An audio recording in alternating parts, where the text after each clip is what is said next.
this person is really, really smart and intelligent, and you're impressed by the breadth of knowledge that the person has. And then you have a second call and you realize he's also very humble, a fantastic person.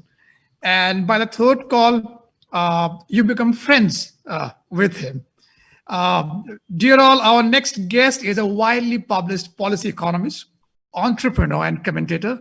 He has advised cabinet ministers as well as sat on Australia's Productivity Commission, bringing innovative solutions to the forefront.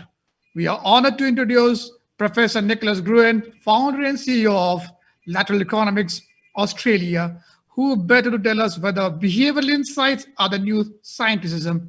Over to you, Nicholas. Thanks, Prakash. I'll just put this on. I'll just share my screen. Then I have to go into presentation mode, so sing out if anything is wrong about this. We in good shape to speak, Prakash? Yes, we are. All yours. Okay, thank you. So I'm going to talk about Are Behavioural Insights the New Scientism? You'll find out what scientism means if you don't know soon enough. And I'm going to illustrate that with a rather cheeky question, which is, what would a real well-being budget look like? So many of you will recall that Jacinda Ardern, the Prime Minister of New Zealand, is associated with the world's first well-being budget. And certainly the idea is a very worthy one, which is to use the instruments of government, not just to look after the economy, but to target the well-being of its population. So this has gone around the world. Jacinta has become a star of the World Economic Forum, the United Nations. She even provoked her own little culture war in Australia, as you can see there on the right, with our Labor Party saying it wasn't a bad idea, and our Conservative Liberal Party making fun of the idea. Now in Australia, well, before I get onto that, I want to make some big grand claims, really. They're audacious claims, and you should be rightly sceptical of them. So it's up to me to demonstrate them to you. That the New Zealand Wellbeing Budget was not really a new approach or a new paradigm. It was a bit of a rebranding. That Jacinta, that's not because Jacinda Ardern is a cynical person, nor even that her bureaucrats were cynical and just managed to pull her by the nose and give her business as usual when she asked for something special. They believe they're delivering a wellbeing budget as well, but they're not. And they're not because of a simple confusion. So that's my audacious claim. So let me start out by telling you that Australia had a wellbeing framework. It was announced by, it was championed by the Secretary of the Treasury, Ken Henry, in I think it was 2011. And the Treasury produced this 5-point wellbeing framework, and some speeches were given about it, and they explained what a great thing it would be. And nothing much happened. Life went on as usual. Some of you might have had similar experiences when you've been off to a weekend retreat, an off-site retreat, and you thrash through lots of mission statements and critical but very general statements, and when you get back it's pretty much all the same. And in fact, just a few years on, with the Australian Wellbeing Framework having apparently found its way into Treasury's DNA, the Treasury produced its own submissions to government inquiries. One was on improving Australia's financial system to meet its evolving needs. The other one was supporting its competition policy framework. And here's the thing, the Treasury submission did not mention the word complexity in those two inquiries, which raised the question of complexity for consumers. Some wellbeing framework. In New Zealand, before Jacinta Ardern arrived, Jacinta Ardern, in fact, met a New Zealand Treasury that had been thinking and talking about wellbeing just as the Australian Treasury had, but it had been doing it in a much more serious way. It had done a good deal of work on this, and I'm just showing you a few graphics from what was a really quite substantial amount of work, and I had some discussions with the New Zealand Treasury during that time. This is the Living Standards Framework, which they claim is the heart of their policy advice, and this is a translation of that framework into the language and concepts of their Indigenous people, the Maori. Here's some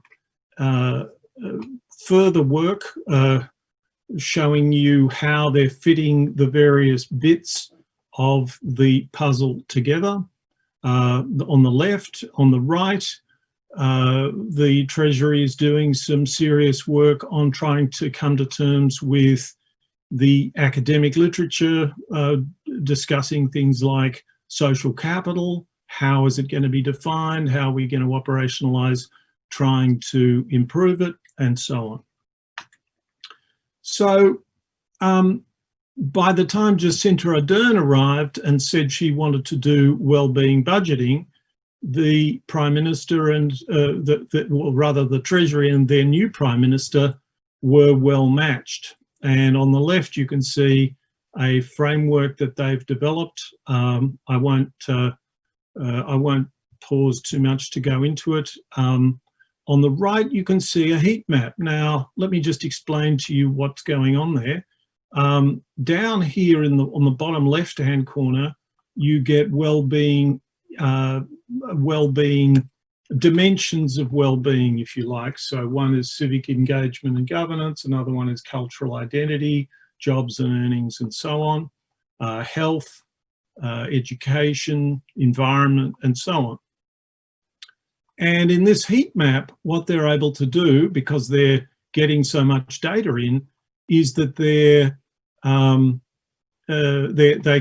can tell you the correlation between housing on the one hand and income and consumption on the other. And that's highly correlated, as you would expect, because people with income get themselves better housing and so on.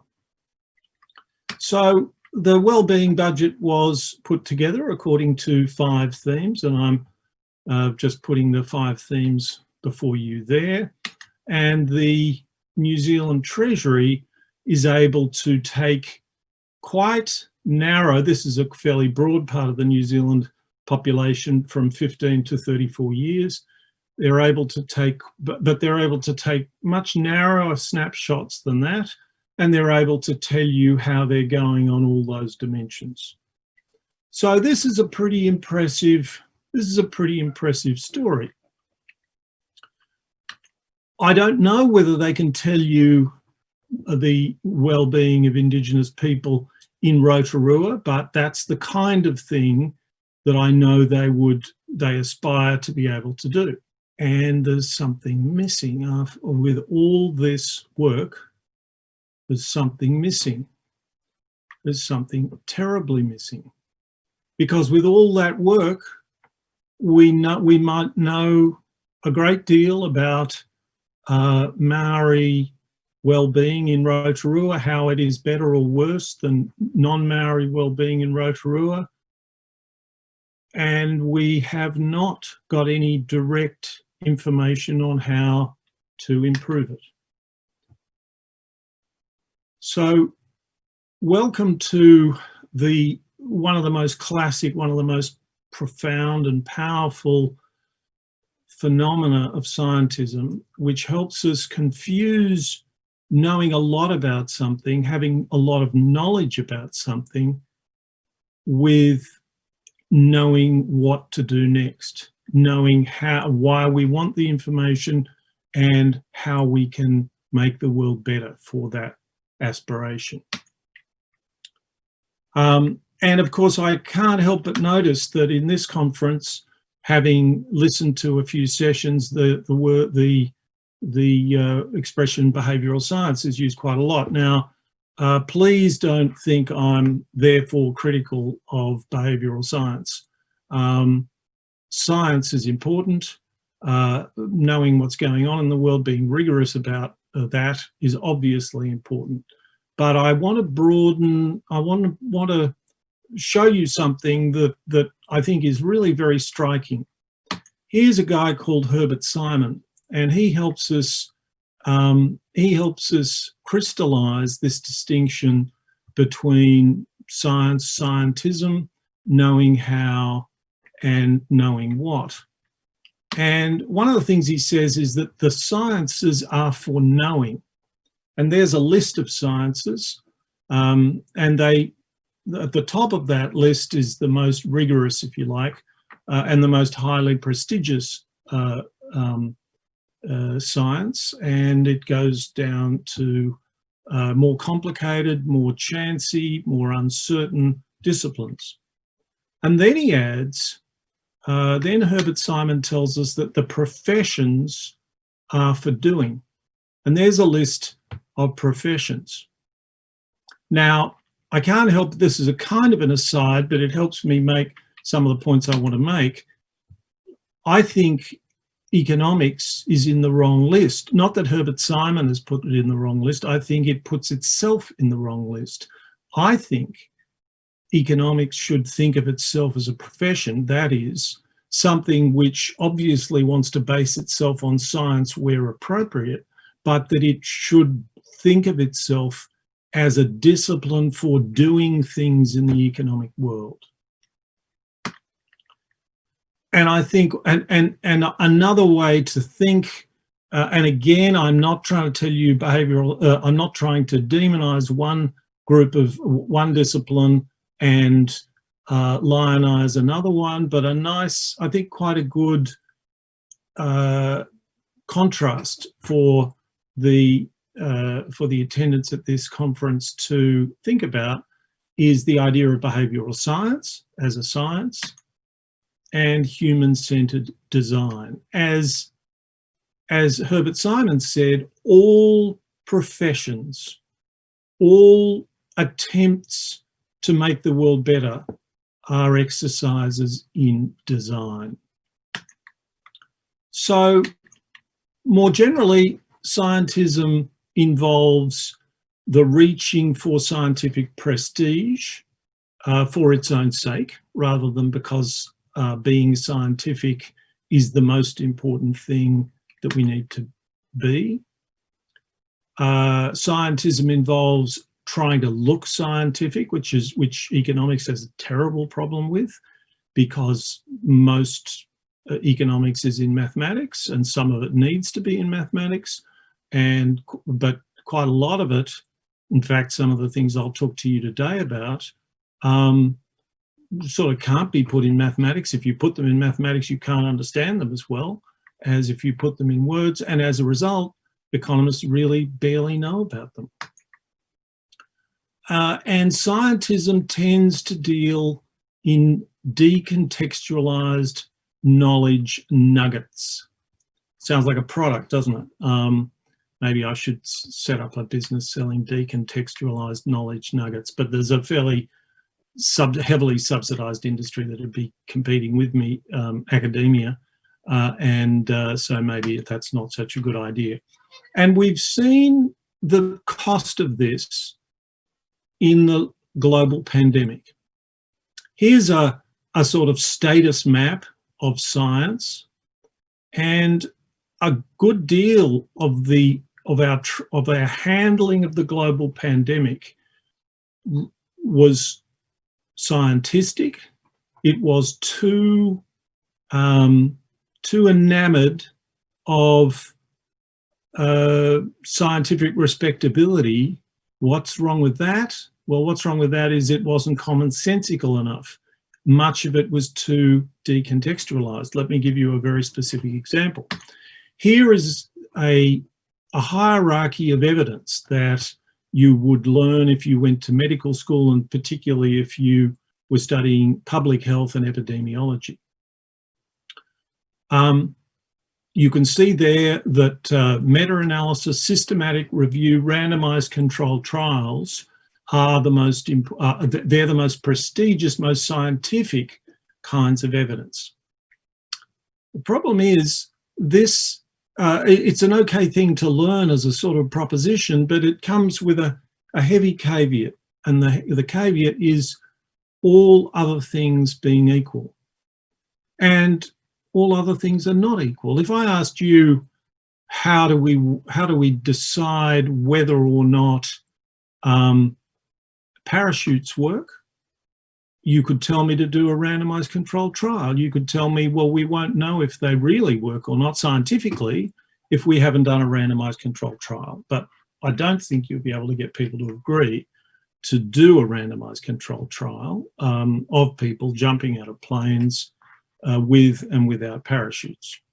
So we found ourselves in the global financial crisis in this situation where quite a large number of epidemiologists were saying, we can't use certain bits of evidence because it doesn't come with a high enough pedigree. And as you can see the problem, I think, that there's going to be a lot of evidence that you're going to need to use. And not only is it not going to be as good as you'd like, but you'll be varying certain things, and you may want to use evidence in some slightly new way. And you have to make your own judgments about that. And yet we teach epidemiology, public health, medicine a little too much like it is a science and not a profession, that it's about knowing more than doing. And as a result, our response to COVID was, let's just say, catastrophic. Here are two interventions. One is just taking people's temperature. That can have some effect. Masks, as we know, can have a very substantial effect. The WHO, the highest body, the body at the top, the World Health Organization, said that masks weren't advised, and as a result, the chief medical officers of various countries came out and advised that you really wouldn't want to wear a mask. Here's something I looked at. This slide is about 6 weeks old. I think it would have changed. The actual details would have changed a bit, but not much. So once the COVID crisis was upon us, this was, I think this was in June. The data for this slide. There were, at this point of time, there were 145 drug trials of hydroxychloroquine in various hospitals and hospital systems around the world. As we know, there are scores of vaccine trials, and at that point there had been 2 trials of masks, none examining social distancing, the quarantine effect or adherence, hand hygiene, and other non-drug interventions. Almost no research on the effects of non-drug interventions on transmissibility. Meanwhile, this is a picture of a friend of mine who's a data scientist and was the chief scientist at Kaggle, which was a company that I was the founding chairman of, and is now owned by Google. And he is not an epidemiologist. He's a very smart guy, and he decided to take action. And he and some friends of his in the Czech Republic and elsewhere have saved tens of thousands, perhaps hundreds of thousands of lives. And I'll now play you a brief video. We have an important message for all of you, especially if you live in a country that is right now facing the new coronavirus. The pandemic is growing exponentially in many countries. But the Czech Republic is one of the few in Europe that has significantly slowed down the spread of the virus. In this video, we would like to tell you what we did differently, and mainly, we would like to help you to do the same. We are following social distancing and the rule stay at home. But others do that too. We also have strict hygienic procedures. Others do that as well. But the main difference is everyone who has to leave their house has to wear a face mask.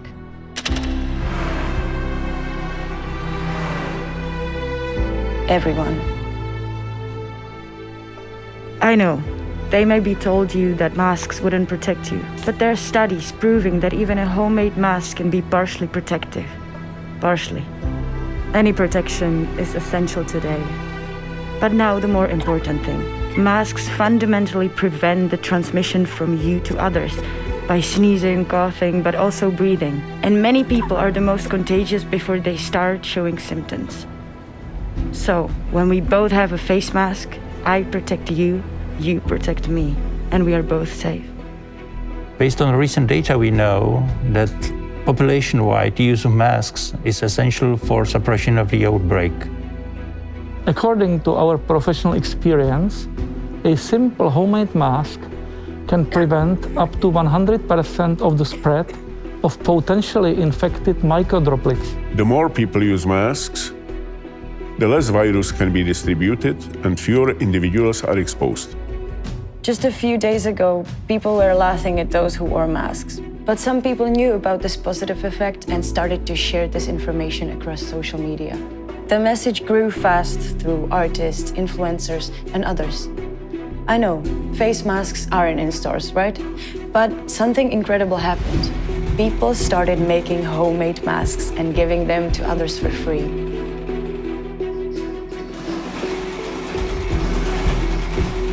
Many companies, theaters, or even retirement houses changed their buildings into sewing rooms, and thousands of people started to sew masks at home.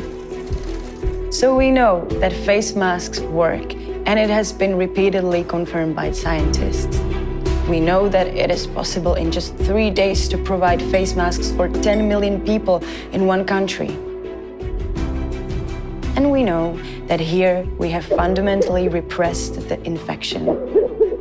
Please share this knowledge and help us to change as many countries as possible. Take a picture with your face mask on and share it with the hashtag #MasksForAll. It can really save lives. And remember, I protect you, you protect me. So now, some months afterwards, here is the Centre for Disease Control Director saying face masks may provide more protection than coronavirus vaccine. And a shocking admission, and something that tells us we could have saved trillions of dollars in our response to coronavirus. Now, I do want to play another video that's quite important. I'll just have to. Professor, yes. Sorry to interrupt you. Can you try unplugging your? Yeah, I'll do that when I get to it. I'll try that. Maybe that's how the video will work. Yes, sound on that. Yeah, well, we tried it before. I don't think so. We'll see. Anyway, so I now want to talk about nudge units and what works. And I think it's important to place this in the context of the problem of bureaucracy. So bureaucracies are big and complicated things like markets and lots of other things. And they have people at the top of them, and those people in government bureaucracies control policy, and delivery is done further down the organisation. And here's Peter Shergold, who was very senior public servant in Australia for a long time, telling us that government policy, it should be more government policy making government policy should not be more prestigious than delivering results. And unfortunately it was in 2005, it still is now, and I can find you very similar statements to that effect from Canada and the United Kingdom and so on. Now, one thing that I think, and I won't go into this because I don't have time, but I first saw this in the early 1980s, how Toyota had essentially rebuilt the idea of hierarchy from the bottom up. Now, it doesn't mean that the people at the top aren't ultimately in control. It means that they have gone to immense lengths to understand the extent to which a hierarchy just ends up seeing things from the point of view of the people at the top and in the center.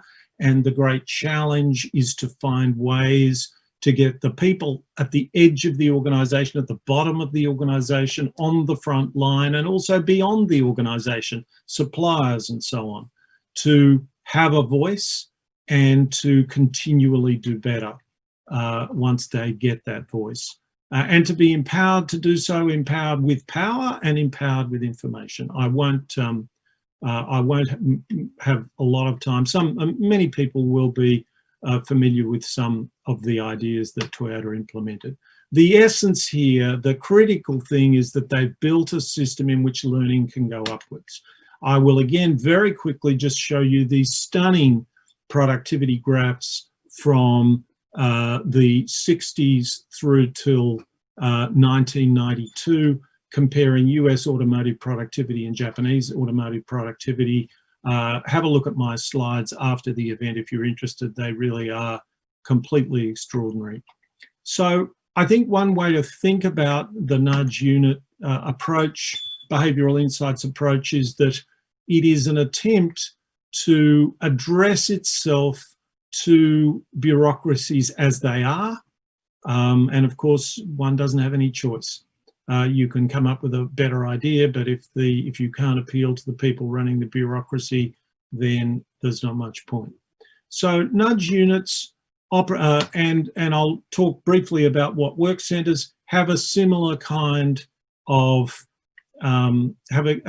similar kind of inspiration, which is they are consultancies, so they're very much in the top end of the echelon of the organisation, but they're trying to do work which really should have been done by a competent bureaucracy but isn't being done. And they introduce techniques. Here's an example of A/B testing. So 2 different letters get experimented with and you measure which are most successful. What's attractive about this is how scalable it is.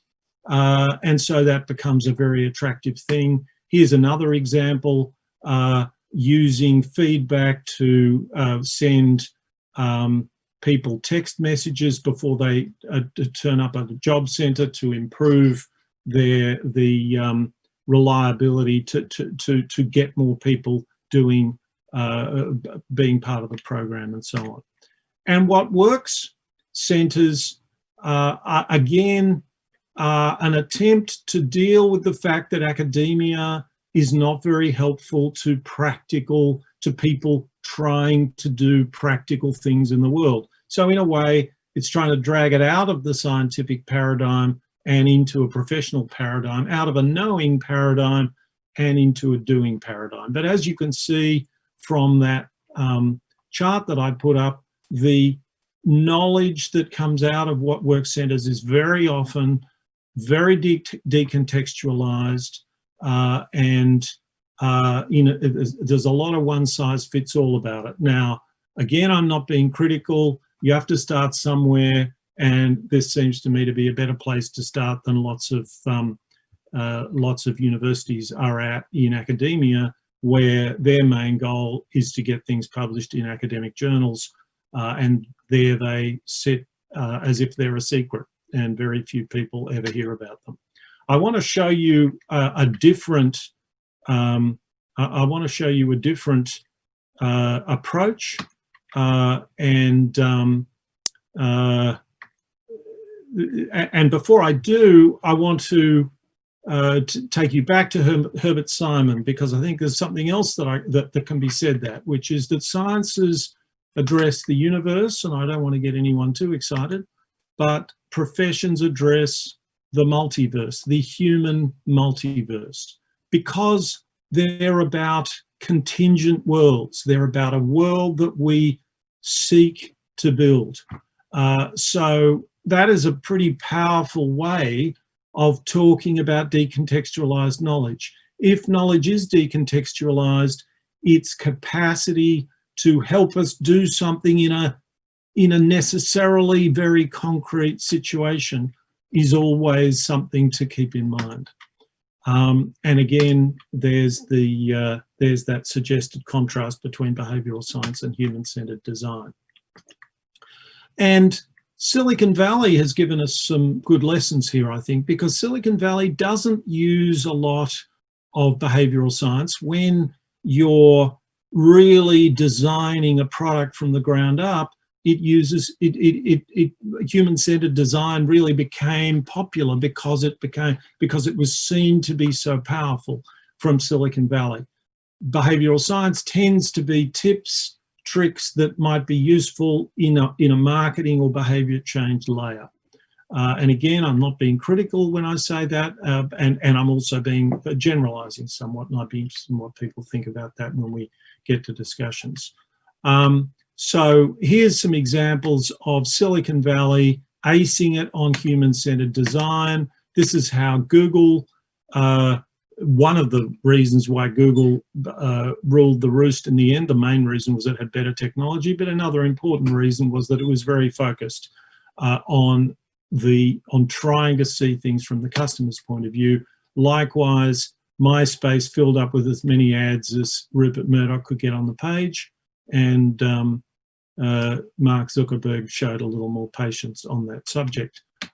Here's just a recent quote I came across with an Australian entrepreneur talking about managing technology. The more technology you have, the more the human element is important. I now thought I might talk to you about an ancient Greek word, because it's a very important word. It's a word, I only use this word because we don't have the concept.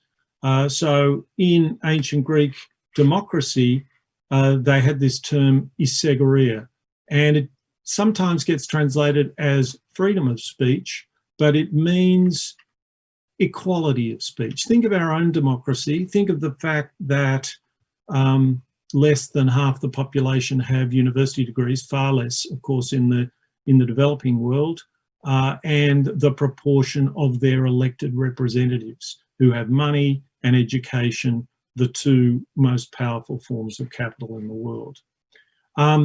Now, this is relevant in bureaucracies, it's relevant in social programs, and I wanted to show you a social program. That social program is a program called Family by Family, and I was chairing this thing called the Australian Centre for Social Innovation, and we were given the task of trying to produce a program which prevents an early intervention program which prevents families falling into crisis. And experts have this habit, and they don't necessarily mean it. They're just not thinking that they might not be the center of knowledge and the center of the action.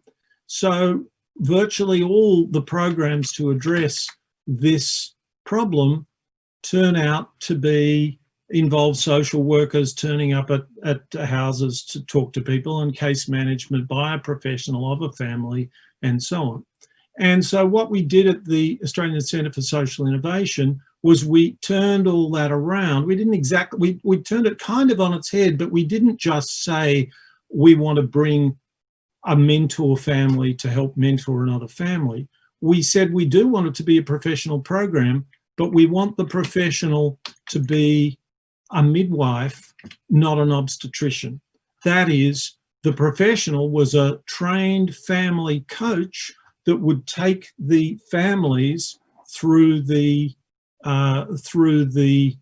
program, the one family mentoring the other. Now, I'm going to take my microphone out, and hopefully we'll get sound on this video, and if we don't, hopefully Prakash will let me know and I'll just have to press on without it. Are we right? Family by family is one of the most inspiring approaches to assisting very vulnerable families going through a tough time, that I've come across in 4 decades. Lots of people are in that bit where they're trying to get through it and they can't get out the other side, so you can kind of go, you know what, I did this, I've been here, I've done that, I can actually get out. I can help you get out the other side. It can be done. It's not a completely hopeless situation. And I think that's mostly what sharing families have to offer, I think, is just themselves and their stories and their life. Linda and her family, they were going through a really hard time. They were at risk of having their family separated by having the children removed from the home. 27 notifications in the last 3 years before this year. What we saw was a very sad, depressed family. There was a lot of confusion happening. They wanted to take the kids till they were 18. I went through court for 3 months. How can we help with this? Because we're just as dysfunctional as the next family. But then we realised that we'd actually learned a lot of things that that we could really help Linda with. Rochelle and David have just coaxed me along, and fantastic to go through court, having the support behind me and not losing my kids. I'm looking at a happier future with my kids. I'm Sue. I'm a seeking family. I'm a single parent with 4 children. My 9-year-old son has some special needs. He was too young for it to be labelled, so it got labelled as developmental delays, which is an umbrella thing. Yeah. Since then, I've been knocking on doors and you know, screaming and crying and whatever for help. We have guest speakers giving us training, for example, from Autism SA. That was particularly significant with Sue because I was able to pass on that information. Instead of me telling me, no, I'm useless, I'm this, that and the other, I've got someone saying, no, you are a good mum, you do a good job, you know. So it's just, yes, that helps immensely. Just seeing her come alive, the way that she holds herself compared to the way that she did when I first met her is just, yeah. She actually, you know, stands tall and smiles. Now life is it's just going to get better. It's as good as it can get for me at the moment, I believe, you know. Giving us hope of a new way of reaching out to troubled families, drawing on the strengths that exist in other families. So my system tells me I have about 8 more minutes, so I'll try and get through what I had to talk about. But this is like lots of programs around the world, an extremely promising program. But here's the thing: we are continually, virtually everywhere, there is this idea that we exist in a market, that programs. We'll have innovative programs, we'll pick the ones that work, we'll scale those programs and they'll replace the other ones. I'd love anyone in the audience to tell me any example. We've been talking like this for 30 years. I'd love anyone in the audience to tell me any example of that having happened. And essentially what we've got is an approach where some words are said which please us, which imply we're in a kind of market for services, but we're not. We don't build such a market, and we end up with some, that's a favourite image of mine lately, because it seems to me to sum up the idea of design, the scientific idea of design. This was, as you may know, Leonardo da Vinci's first idea for an aeroplane. It was a pretty good one. It just needs a lot of work. He was essentially right, but it needs a great deal of additional design work. So the issue is right now, we have no mechanism for doing this. We talk about it, but nothing happens. And I could explain a little more about that. And if you're interested, make contact with me after the event, but I don't have time to go into that now. What I do want to say is that I want to tell you what system innovation, what success would look like. It would involve system innovation, this precise thing of new programs scaling and displacing old ones. And it would involve, instead of people at the top being rewarded for sucking knowledge out of the edges of the organization and the community and projecting it back to them, it would actually involve the doers in the community where the knowledge is being identified, where things are happening that are exciting, that being identified, rewarded, empowered, and so on.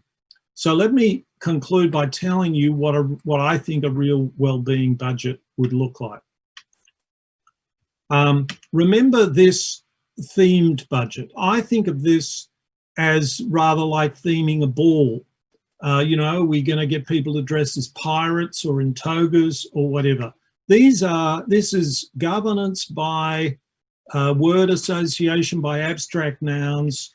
You identify some things. Now, those things look to me like some of them look to me like they're quite closely associated with well-being, but there's no sense in which these themes convince us that New Zealand is deploying the instrumentalities of government as effectively as possible to drive up, to discover low well-being and to repair it, to drive up well-being. What would be the first thing it might look like if you did is that it might rather look like a cost curve in greenhouse gases. So here you'll see this is a cost curve which explains the various costs of taking action on reducing emissions, and quite a few of the things don't cost you anything, they save you money. So so what we would be presumably trying to do something similar with well-being. What we have done is we spend our time in academic debates about how we're going to define well-being, but we know enough to start without doing that, because we know enough to identify very clearly where there is low well-being. And then the next question is, how straightforward would it be, how easy would it be to lift that well-being? And in measuring well-being, the dashboard is a very general dashboard. It's great for the news, it's great for the politicians, but it isn't helping the people running programs to optimize their strategy, and it's not helping us work out which programs are responsible for improving well-being. So just to give you some examples on these are off the top of my head, if we're looking for low-hanging fruit, the lowest hanging fruit is that if your boss is no good, you're miserable and you do a lousy job. Now, in fact, the problem there is, how do we get better bosses? I do have some ideas on that, but I don't have time to tell you. But again, I can follow up after the event. This is a simpler one, which is that carers have low well-being, and a lot of that low well-being is driven by social isolation. I'm suggesting to you that that's low on the cost curve and quite possibly going to generate negative costs when you take into account hospital costs and so on. This is dyslexia. I think there's a good chance that we could do this a lot better, that we could educate the dyslexic a lot better, and there's a lot of dyslexic people. Again, the sort of thing we could experiment much more with is peer-to-peer teaching, and just generally taking the thing more seriously and measuring success and having accountability for that. And early childhood intervention is a classic. Huge economic and well-being gains from doing that. So if we want to move from knowing what, so the essence of this, the essence of know-how is to move not just from knowing what to knowing how, but to build a system of knowing for, knowing in order to improve well-being. So we would measure what works in situ within programs. We would come up with provisional definitions of well-being. This is generally self-reported well-being. You produce a standard for that, and you ask people in programs before and after they receive the service to self-report their well-being, and you do that in an ongoing way. You work out what works and what doesn't work. This gives you social proof for the community. I think this is the sort of thing that would be far more in the interests of Jacinda Ardern than some branding, which is essentially what she's got going on now, and would help the programs that work survive a change of government, when the change of government, as you know, these days is a rebranding. So those are the kinds of things I'd like to see. And in place of the themed wellbeing budget, I'd be wanting to look at individual programs. I've tried to give you a bit of a sense of that here. That's the one, that's a picture of the boss from the earlier slide, and those little green dots around it would be all the data we were collecting on the impact of our programs on well-being. We already know what they cost. We've already got the other data, but we don't have well-being data. There's the dyslexia program. There might be 10 different experimental trials, and we find out which ones work, and we start using that data to drive improvement, and so on and so on. So there's the slide I gave you about success. How do you hold a system's feet to the fire here? The best I can come up with, but I think it's quite a powerful thing, is to have annual reports of an Auditor General saying where are the pilot programs, which ones are being scaled, because fairly quickly this will become a talking point for the political class. Why do we keep talking about scaling programs that work when we don't scale any programs, and we just stay with what we've got, with lots of little pilot programs so we can all talk about innovation? So that's, now I've got to the end of my presentation in 30 seconds too long. I'm quite proud of myself for having done that in the circumstances, and I'm very happy to hear people's questions and comments. Thank you very much. Thank you so much, Professor Nicholas. That was fantastic. We also got lucky because Mark out there found that video of the mask that we could not hear the audio of. Aha. He kindly shared it with us on LinkedIn, so we quickly shared it on LinkedIn. So it wasn't too bad. Oh no, that is fantastic. People heard it, and people are going to take a look at it, and also on YouTube. So those are fine. We have a couple of questions. Let's take them up. We have around 8-9 minutes, so I think we should be good, right? The first of this question is from Abhijay Nair, and he says, how do this well-being framework enable better cognitive bandwidth for the marginalized without increasing their bandwidth? No policy would achieve its well-being objectives, is what I think. Yeah, I think that's probably right. But what you're asking these people, the people, the marginalized, you're asking them a very simple question according to the kind of thing that I'm talking about. You say to them, before the delivery of whatever service you're delivering, assess what you think of your life from 1 to 10. They tell you, you deliver a service, and then you find out with the people you've delivered it to how they assess their well-being. In the same way, they may assess their well-being as having gone up, which is relevant, or having stayed the same, or having gone down. They're all relevant. There will be other considerations because many of these programs are trying to improve literacy or whatever. So if you use the sort of mechanism I'm talking about, I think it can be helpful because it is giving some voice to the marginalized. Now, the other way of looking at this is to say that you will be having, if you have programs that work for the marginalized, you run those programs, you attach something like what I've spoken about to the program, and then people tell you, yes, this works for me, and this system that I've got bossing me around with bureaucrats doesn't work for me. So it's not nirvana, but that seems to me to deliver something more likely to be a learning system than the traditional bureaucratic methods that we use at the moment. Thank you so much. We have a question from Mark. Mark actually was the one who found that video for us and shared with all of us. Mark. Thank you, Mark. Thank you. All right, Mark, brother, here's a question. Mark's question is, if well-being budget is a good idea and the public would benefit, what really is preventing the application? What is really preventing application of it? Ideas. Really, I mean, what's happened at the moment is we have Jacinda Ardern has shown us that it sells at a PR level, gets you invitations to the United Nations and the World Economic Forum. Everyone's interested in it. What's then holding it back is that you're doing things differently.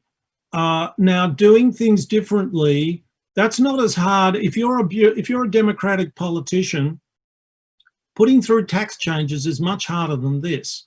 But the thing about this is that it's very institutionally rich. There's lots of people around. There's lots of social workers who are doing what they're doing.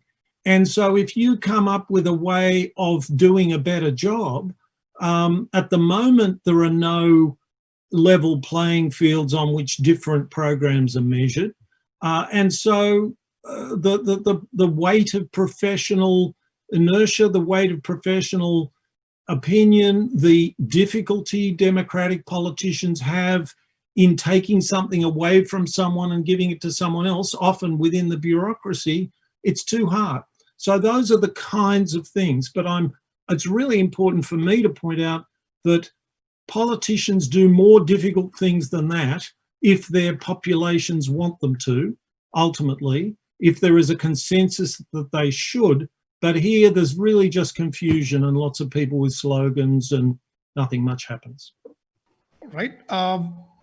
Here is another question, and it is from Martina. Martina says, can experimentation, especially in the field, be an antidote to scientism, and does it reinforce the tendency to know for the sake of knowing?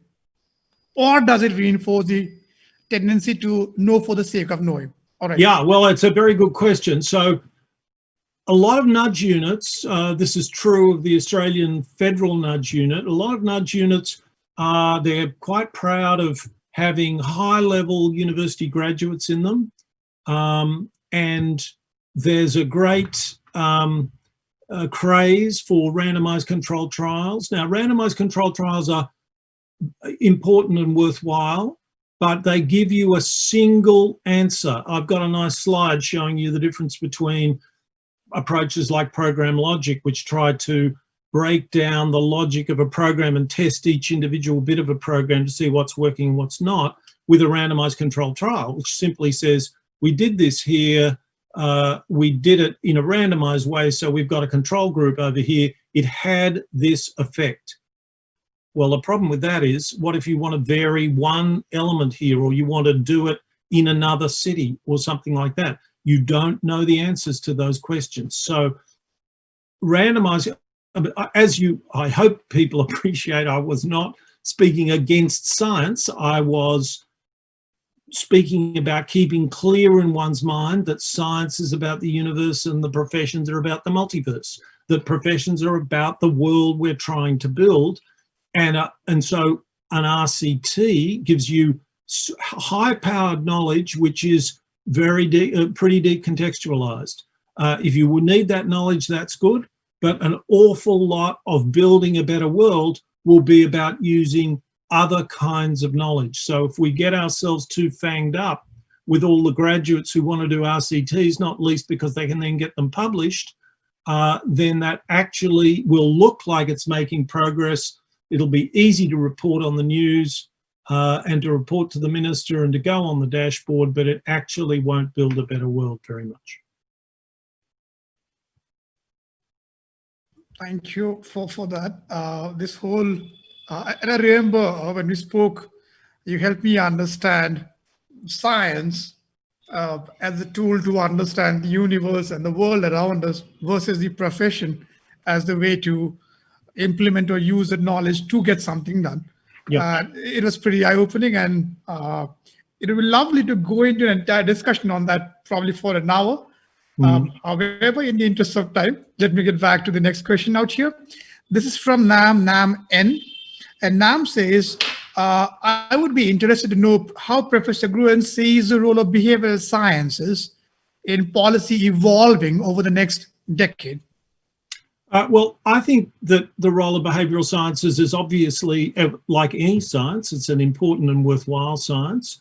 I have a preference or something that is done less, it's taught less and it's done much less. I call it paying attention.